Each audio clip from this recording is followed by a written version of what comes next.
I am the emperor of mankind, and this is the story of my bitterest creation.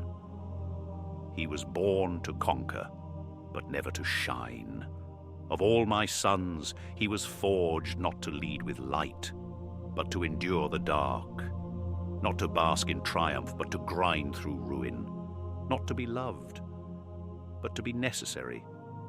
His name was Perturabo, the hammer, the wall breaker, the master of sieges, and in time the most bitter traitor of them all. But Perturabo did not fall to chaos, not like Lorgar, who worshipped, not like Fulgrim, who indulged, not like Magnus, defied.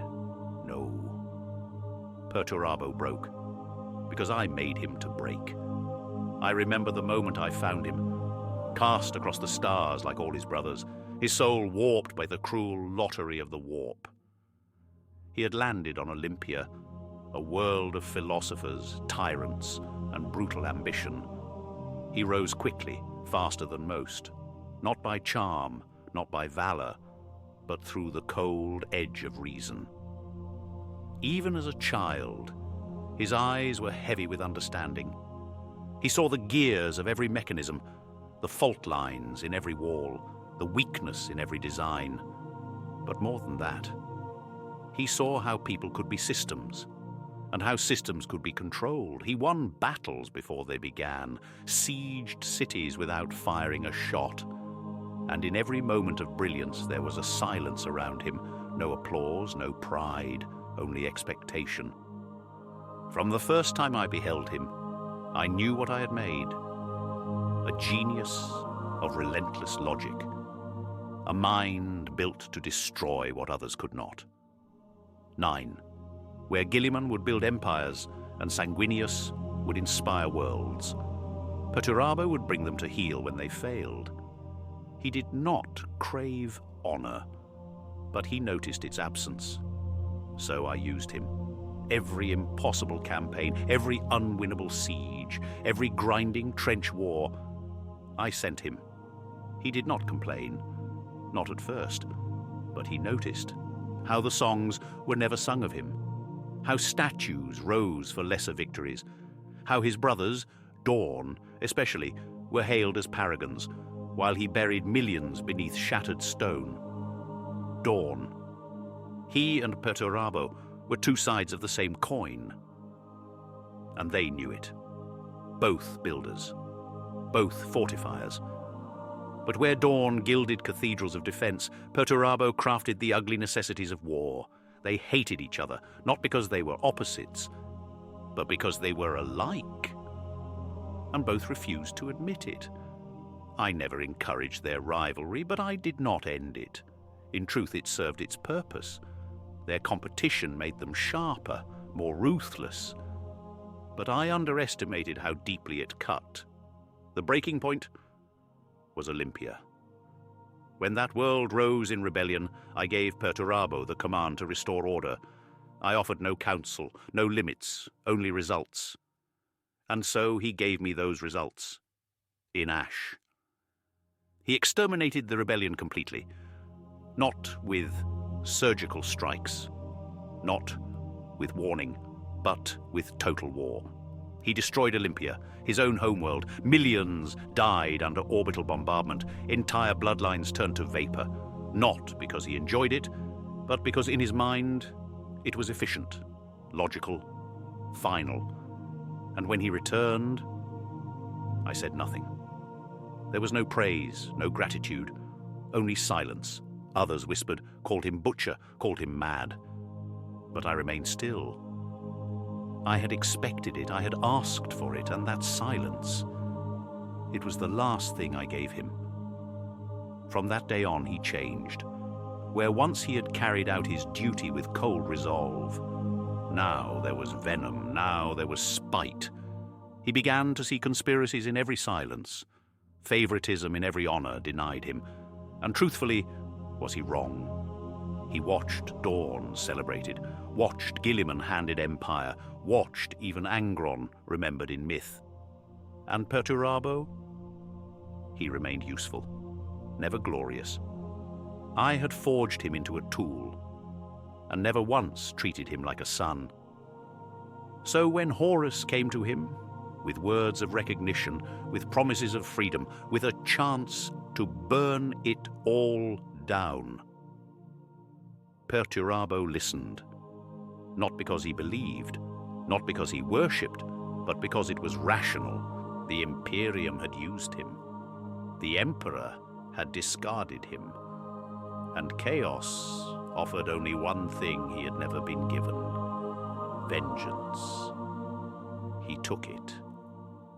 He did not fall to Chaos. He calculated his path into it. At the siege of Terra, he brought his full brilliance to bear, not out of belief, but out of duty, twisted by bitterness. The same mind that broke 1,000 sieges now turned against the throne it once served. It was he who carved the way for Horus, not through brute force, but through equations, through orbital alignments, tactical redundancies, pressure point fortifications that should not have broken, but did. He saw weaknesses even I had not foreseen. I watched the heavens bleed under the fire of his batteries. The skies above Terra ignited with his fury. Iron girders twisted like bone beneath his hammer blows.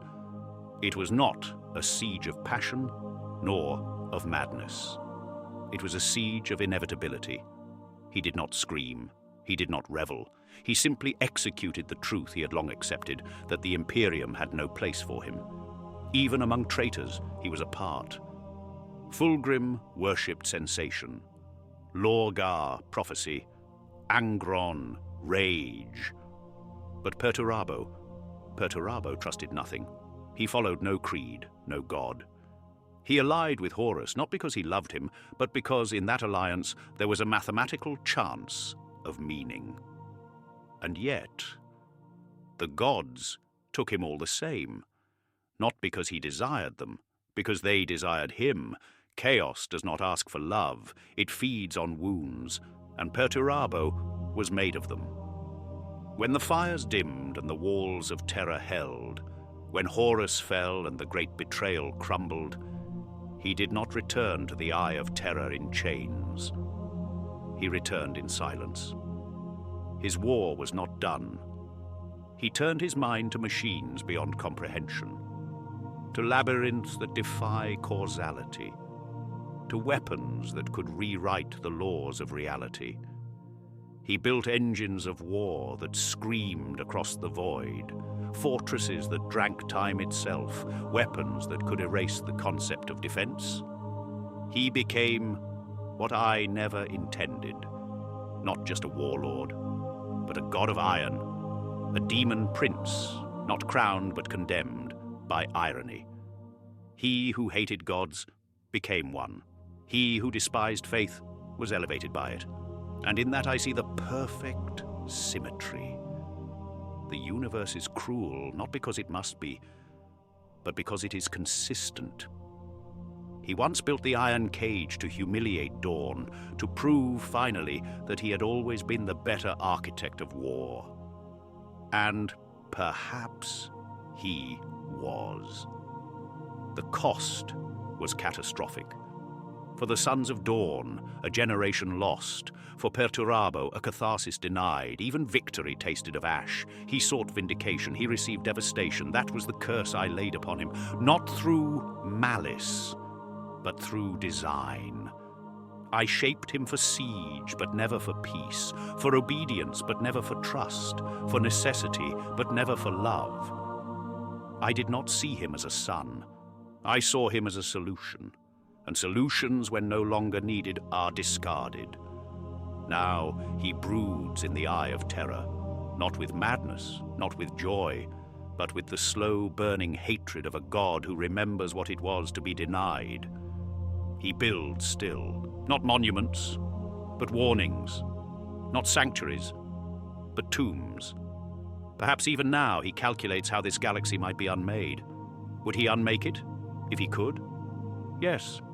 Because that would be rational, and he is, above all things, still rational. I do not hate him. I never did. He was never the weakest, never the most unstable, never the most cruel.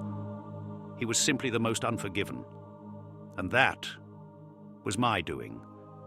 He remains a weapon I never truly put down, a son I never truly saw, and a soul I may never meet again. But should that moment come, should we meet amid ruin, at the dusk of all things, I will not raise my voice. I will not bare my blade. I will only say, I know what I made you. And I know why you broke. He was the hammer I forged for war. And like all tools left unhonored, he turned upon the hand that wielded him.